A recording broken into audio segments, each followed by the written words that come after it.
안녕하세요. 건강지킴이 닥터 MBC 목서윤입니다. 질환에 관한 다양한 궁금증 여러분의 입장에서 꼼꼼하게 짚어드리겠습니다. 자녀를 둔 부모라면 최대 관심사 중 하나가 바로 우리 아이 키가 얼마나 자랄까일 것 같은데요. 그래서 성장판이 다치기 전에 키 성장을 도와주는 게 무엇보다 중요합니다. 만약 아이 키 성장이 1년에 4cm 이하로 자라거나 또래보다 10cm 이상 작으면 성장 검사를 받아보는 게 좋은데요. 오늘은 그래서 우주한의원 심진찬 원장과 함께 키 성장에 대한 궁금증에 대해 알아보도록 하겠습니다. 아이의 키가 또래보다 너무 작을 경우 단순히 성장 속도가 느린 것이 아니라 다른 이유가 있을 수 있습니다. 더구나 성장판이 닫힌 후 키 성장을 시키는 건 더 많은 노력이 필요하기 때문에 미리 키 성장에 도움되는 처방을 받아보는 것이 중요한데요. 그래서 오늘은 한의학 박사 심진찬 원장과 함께 키 성장에 대한 궁금증에 대해 알아보겠습니다. 네, 원장님 안녕하세요. 안녕하세요. 네, 우리가 성장에 있어서 중요한 게 성장판이잖아요. 네. 먼저 성장판에 대해서 설명 부탁드립니다. 네. 키는 우리가 발끝부터 머리뼈까지를 키라고 하잖아요. 예. 키를 구성하는 거는 주로 머리, 척추, 다리뼈 이거의 합이 키인데 우리가 이제 뼈가 자라야 키가 크는 거잖아요. 네. 그러면 이제 우리가 볼 때 성장판, 우리가 뼈라고 하면 일단 딱 연상이 되는 게 막 길고 단단한 막대기 네, 뭐 이렇게 연상이 되지만 예. 사실 그 뼈는 끊임없이 혈액이 순환하고 세포가 분열하는 살아있는 조직입니다. 그런데 성장판이 열려있는 성장기 아이들의 뼈는 뼈 끝에 골단 연골이라고 해서 그 연골세포로 이루어져 있는 그 특별한 조직이 있는데요. 네.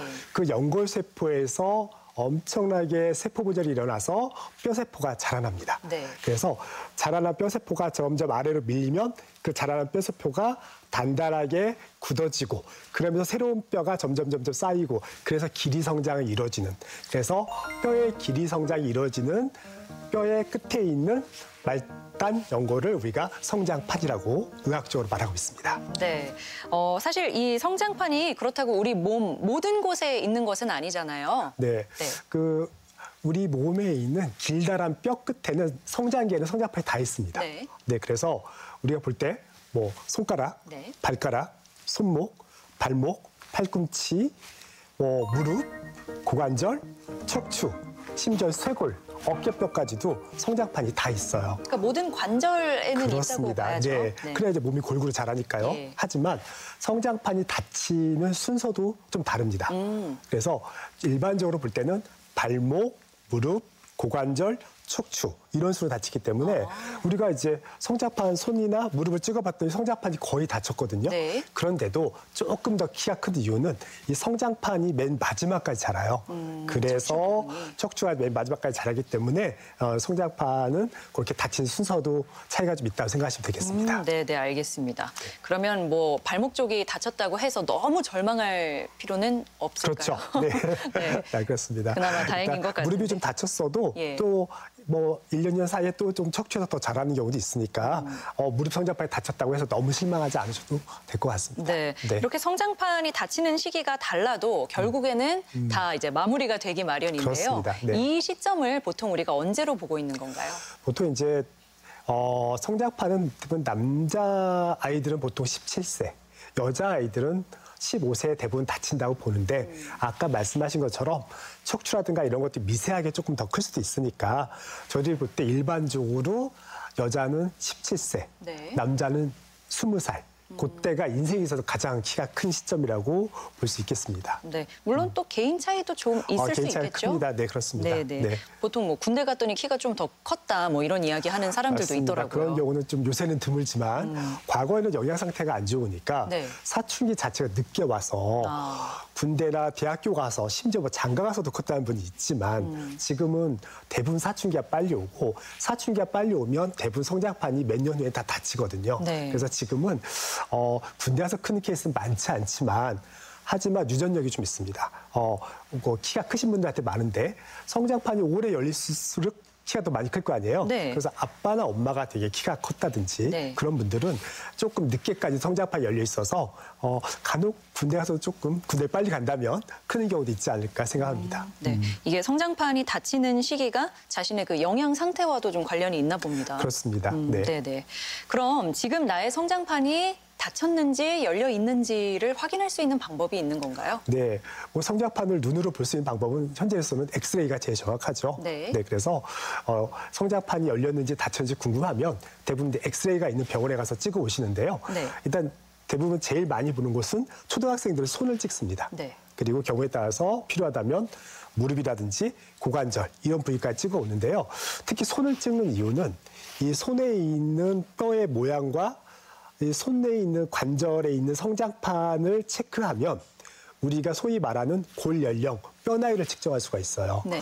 이게 사람이 태어나면서부터 자연스럽게 시간이 지나면 먹는 나이를 역연령, 뭐 요새 만 나이라고 하잖아요. 네. 그런데 성장에는 역연령도 중요하지만 그보다 더 중요한 게 골 연령, 뼈 나이라고 중요한 게 있습니다. 그래서 실제적으로 내 나이는 10살인데 뼈 나이가 12살, 13살이 되면 그만큼 자랄 수 있는 날짜가 많지 않죠. 줄어든 거죠. 네, 그렇습니까?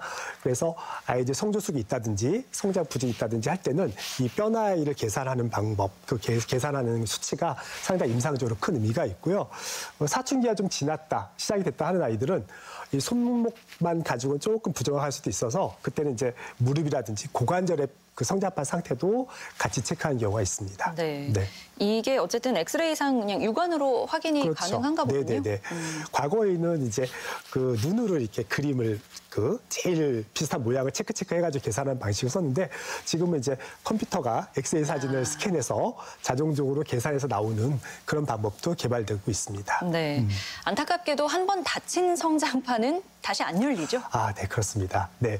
우리가 성장판 하면 우리 성장판이 닫혔다. 그럼 뭐 마치 열쇠가 철컥 닫듯이 뭐 순간적으로 닫힌 게 아니라 말랑말랑했던 연골세포가 점점 돌처럼 단단하게 굳어서 딱 석회화가 된 거기 때문에 그렇게 된 성장판은 다시 어떤 방법을 통해서 성장판이 열리게 된다. 그런 것은 현재로서는 없다. 네. 그래서 사실은 성장판이 닫혀서 키를 크게 해주세요 오시는 분들도 가끔 있으신데 너무나 안타까운 경우인데요. 그래서 정말 중요한 거는 성장판이 닫히기 전에 그리고 좀 더 빨리 성장에 대해서 관심을 가지고 노력한다면 정말로 키 성장에 큰 도움이 되지 않을까. 그게 핵심이라고 저는 생각하고 있습니다. 네, 맞습니다. 네. 키 성장을 바란다면 성장판이 네네. 닫히기 전이 중요하다는 그렇습니다. 건데요. 이 성장판을 꾸준히 마사지를 해주면 키 성장에 도움이 된다는 건 맞는 말인가요? 뭐 정확한 과학적인 데이터는 없지만 성장판 주위에 혈액순환이 잘 되면 성장판에 뼈를 잘 자라게 하는 영양분이라든가 성장 호르몬 분비가 좀 잘 되겠죠. 그런 이유로 성장판 주위에 자꾸 마사지를 해주시면 아무래도 조금 도움이 되지 않을까라는 이제 간접적인 그런 증거가 있고요. 실질적으로 요즘 아이들이 부모님도 바쁘고 아이들도 너무 바쁘다 보니까 네. 부모와 자녀 사이 대화가 없는 것도 큰 문제거든요. 네. 그런데 부모님께서 만약에 시간을 내서 우리 아이 무릎이라든지 발목, 성장판 마사지를 해준다면 그 부모님과의 그 유대감이 깊어지고 네. 성장을 잘 안 되게 해주는 원인 중에 큰 것이 또 스트레스인데 부모님이 따뜻한 손길이 가해지면 아이들도 행복해지고 그럼 성장 호르몬 분비가 또 충분히 나오게 되고 아마 일석이조가 아닐까 네. 이렇게 생각이 됩니다. 그렇죠. 뭐 네. 무조건 마사지 해준다고 크고 이거는 아니고 네네. 여러 가지 복합적인 요인이 잘 맞아 떨어졌을 그렇습니다. 때. 네. 네. 뭐 마사지 하면 무조건 큰다 그건 아니지만 예. 아무래도 조금은 도움이 되지 않을까 그렇게 예상하고 있습니다. 알겠습니다.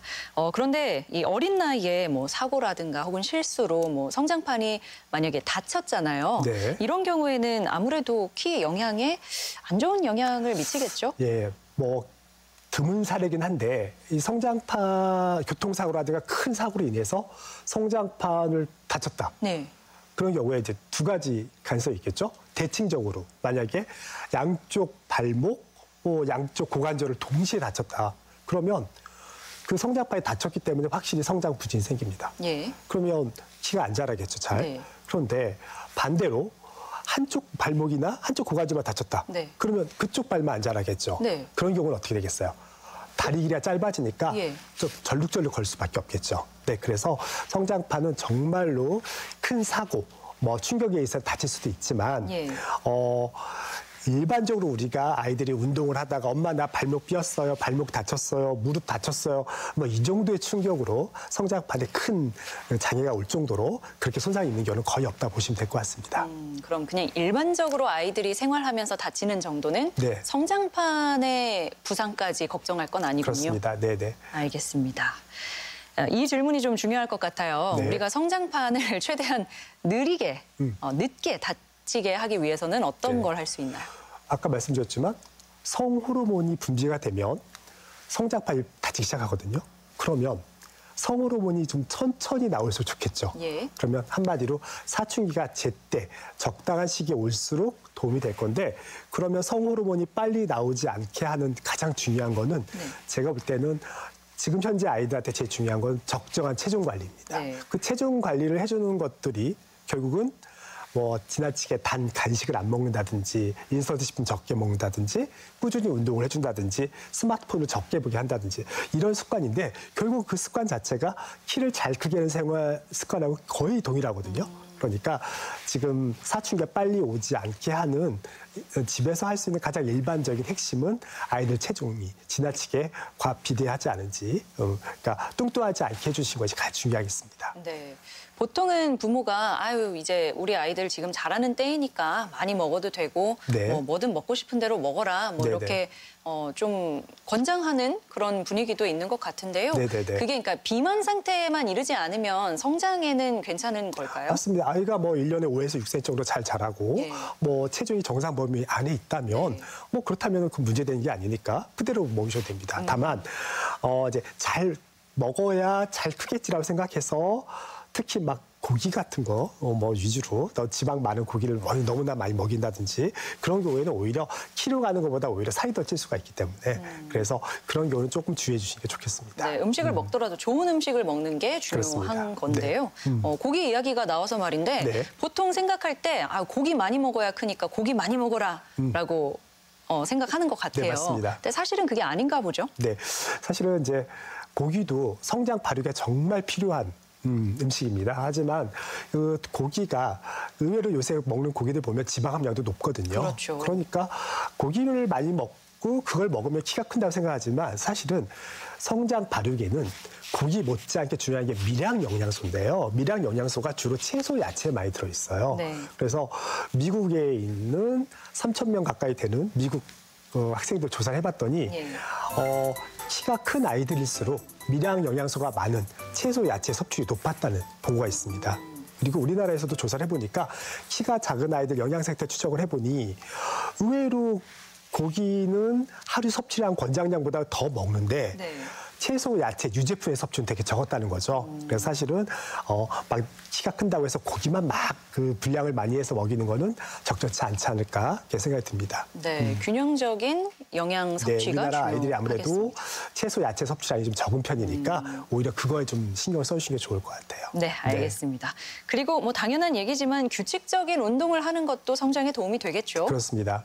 뭐 가장 아이들 심신 발달에도 도움이 되고 정말 몸에서 나오는 성장 호르몬을 뿜뿜하기 위해서 가장 좋은 방법 중에 하나가 운동이잖아요. 네. 그런데 사실은 뭐 빠르게 걷기라든지 수영 같은 유산소 운동이든지 아니면 뭐 줄넘기, 농구, 배구 같은 점프 운동 뭐 이런 것들 다 도움이 됩니다. 심지어 헬스클럽 가서 근력 운동하는 것 자체도 사실 적당히만 한다면 성장 호르몬 분비에 도움이 됩니다. 아, 그렇군요. 네.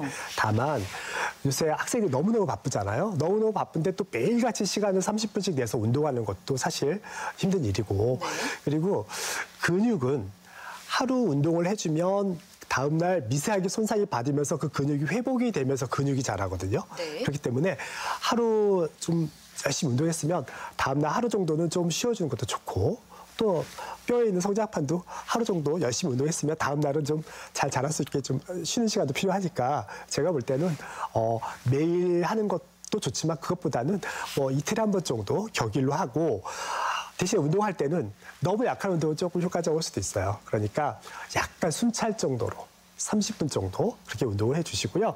운동을 하지 않은 날은 스트레칭도 역시나 성장에 도움이 되니까 네. 하루는 스트레칭하고 하루는 운동하고 뭐 그렇게 반복해 준다면 아마 운동만큼 성장에 꾸준히 효과를 주는 것도 좀 없으니까 적극적인 운동은 정말로 성장기 때 꼭 필요하다 생각하고 있습니다. 네.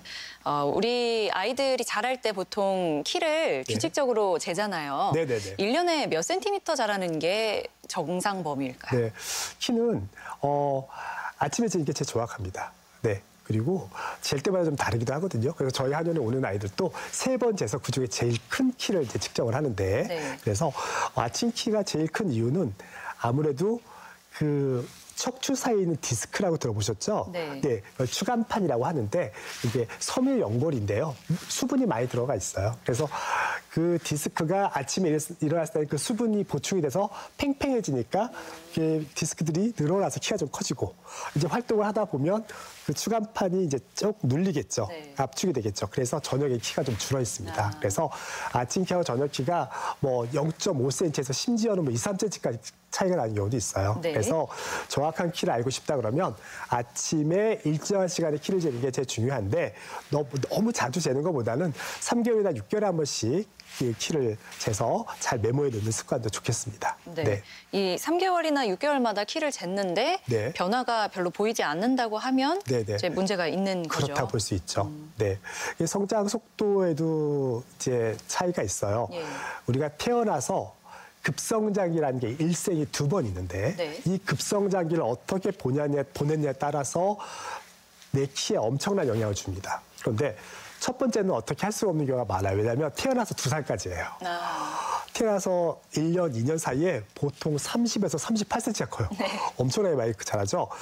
그 시기가 지나면 1년에 보통 5에서 6cm가 자라요.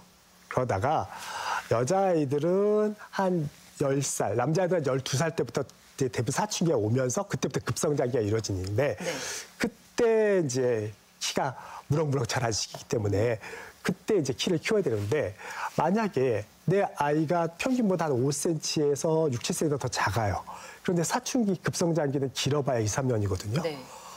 사춘기에 딱 닥쳐서 키를 키우려고 하면 아무리 노력을 해도 5, 6cm를 2, 3년 사이에 확 따라잡기 쉽지 않거든요. 다른 아이들이 크니까. 네. 그래서 내 아이가 좀 작다 싶으면 초등학교 저학년 때부터 차근차근 미리 키워놔서 급성장기에 대비를 해서 그때 더 키우는 그렇게 하는 것이 제가 볼 때는 더 현명하다 볼 수 있겠습니다. 네. 네.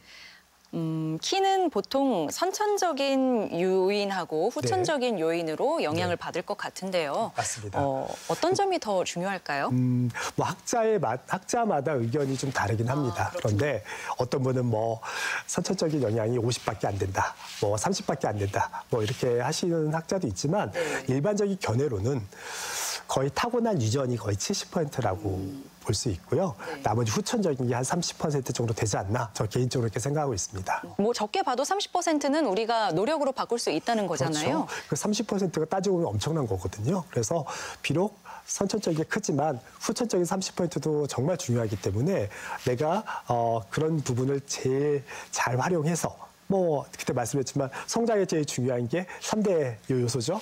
운동, 음식, 수면 이 3가지를 잘 관리해주고 꾸준히 노력한다면 타고난 것보다 5cm 이상 더 클 수 있다 이렇게 볼 수 있기 때문에 후천적인 것도 비율은 30%지만 상당히 중요한 의미를 가지고 있다 이렇게 볼 수 있겠습니다. 네, 보니까 타고난 키를 미리 예측할 수 있는 공식도 있다고요? 네, 그렇습니다. 아까 말씀드렸지만 유전적인 게 거의 70 가까이 됐다고 했잖아요. 그러면 엄마 키하고 아빠 키를 알면 대충 우리 자녀가 얼마까지 클까 계산하는 간단한 공식이 있습니다. 네. 그래서 아빠 키 더하기 엄마 키 거기다가 13을 더하고요. 네. 그 수를 반으로 나누면 그러면 이제 남자아이들 예측키가 나오는 거고 네. 그리고 아빠 키, 엄마 키 더하고 거기서 빼기 13을 해서 반으로 나누면 그건 여자아이 예측키가 됩니다. 네네. 그래서 계산해 보시면 아빠 키가 174, 엄마 키가 161, 거기다 플러스 13 반으로 나누면 딱 174가 나와요. 오. 네. 그리고 그 나온 예측키에서 남자아이들은 플러스 마이너스 7cm, 네. 여자아이들은 플러스 마이너스 5cm를 하면 네. 유전적 예측해서 최대치, 최저치를 알 수 있겠죠. 네. 지금 설명해 주실 때 잠깐 제 키로 해봤는데요. 네네네. 꽤 정확하네요. 그렇습니다. 네. 이제 대부분 이제 85%는 유전적 예측기를 따라가요. 그런데 한 15% 정도는 이 공식에 맞지 않게 더 크거나 더 작은 비율도 있기 때문에 그 차이를 잘 염두에 두고 참고치로 계산하시면 좋을 것 같습니다. 네. 네. 우리 아이들 성장에 좋다고 하면 네네. 뭐든지 먹이고 싶은 게 부모의 마음일 텐데요. 네네네. 녹용이 성장에 도움이 된다고요? 네. 사실은 이제 그 한방에서 제일 대표적인 보약제 예. 하면 녹용을 떠오르잖아요. 네. 녹용은 정말 오래전부터 우리 조상님들이 사용했던 약재인데 그 녹용은 현재에서도 뭐 아주 각광을 많이 받고 있습니다. 그래서 녹용은 동의보감에 보면 그 효과가 따뜻하고 맛이 달고 독이 없다. 그리고 양기를 돋궈주고 골수를 보강해서 뼈와 근육을 잘 자라게 한다라고 동의보감에도 적혀 있어요. 네, 그래서 이제 저희 후속적으로 현대적 의학적으로 계속 이제 연구를 해 보니까 네. 녹용이 뭐 여러 가지 뭐 면역을 증진시키고 항노화 효과도 있고 항염증 효과도 있고 여러 가지 효과가 밝혀지고 있지만 성장에서 보자면. 이 성장의 제일 중요한 인자 중에 하나가 IGF-1이라는 성장 호르몬에 관련된 물질인데 네. 그 IGF-1의 분비를 촉진시켜주고 그리고 성장에 도움이 되는 여러 가지 효과가 이제 입증이 됐던 바도 있고요. 최근 논문에 보다 보면 그 성장판이 아까 제가 연골세포라고 했잖아요. 녹용에 있는 추출물들이 연골세포의 길이 증식에 도움이 줍니다. 그래서 실제로 녹용 추출물이 이 성장판을 길이를 증가시키니 결정적으로 뼈 성장에도 도움이 된다라는 그 논문도 최근에 발표되었습니다. 네. 하지만 이렇게 좋은 녹용이지만 좋은 녹용이라 하더라도 내 아이, 내 자녀의 체질과 증상에 맞지 않게 썼을 때는 문제가 될 수 있어요. 그렇기 때문에 꼭 한의원에 가셔서 내 아이의 체질과 증상에 맞아서 키 성장에 도움이 될 수 있는 그런 처방을 받으시는 게 중요하고 키에 크는 한약이라고 많이들 물어보시는데 키 크는 한약이 딱 하나 이거라 해서 한 가지 처방이 정해진 게 아니라 내 아이의 몸에 맞게 약점을 보완하고 강화시켜주는 게 키 크는 한약, 키 크는 보약이라고 생각하시면 되겠습니다. 네. 오늘은 키 성장에 관한 궁금증을 다양한 방면에서 알아봤는데요. 오늘 이 시간이 도움이 되셨길 바랍니다. 네, 오늘 한약 박사 심진찬 원장과 함께했습니다. 오늘 말씀 고맙습니다. 네, 감사합니다.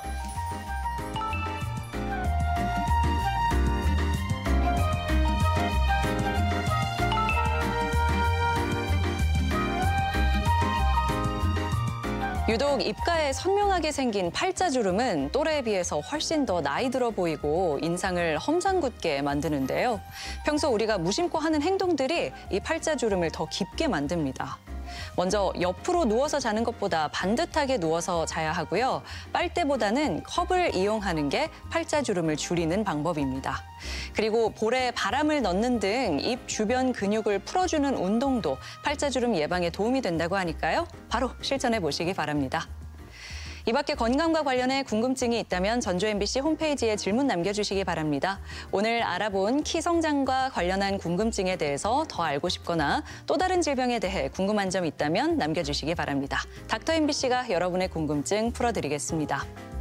저희가 준비한 소식은 여기까지고요. 다음 주 이 시간에 다시 찾아뵙겠습니다. 고맙습니다.